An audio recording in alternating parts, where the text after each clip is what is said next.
One of our values is hospitality or bedside manner. And so you'll notice as architecture engineers, it's nothing about the detail, it's nothing about the bolt pattern, it's about listening. Listen to their concerns, listen to their fears, help them design a fix that helps them through their concerns.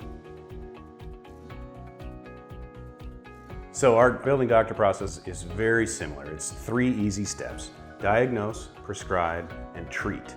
Diagnose. Let's figure out what's going on with your building. Let's figure out those extraneous conditions. Let's figure out your history. Have there been any other reports done? Can we build on anything that's already here? And that's where we would investigate the building. We would open up, whether it's visual or invasive, we would understand the problem and understand how deep it goes or understand the significance of it and go from there. Then you move into the treat process. That treat process is develop a set of plans and specs that can fix the building. Basically write the recipe to be able to give it to the bakers of the world, the contractors, so that they can put a price on it and they can come back and you can even tie that to a contract. Here's the scope of work, here's what you need to do, here's how you do it.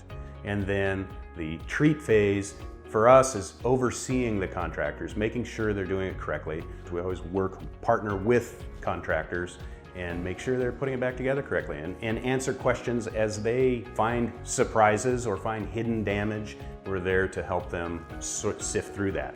So then when the project is all done, there's that support role, which is, hey, the life of the building is there's going to be ongoing house calls, there's going to be future remodeling, there's going to be, whether it's reserve studies, helping you plan for future repairs, etc.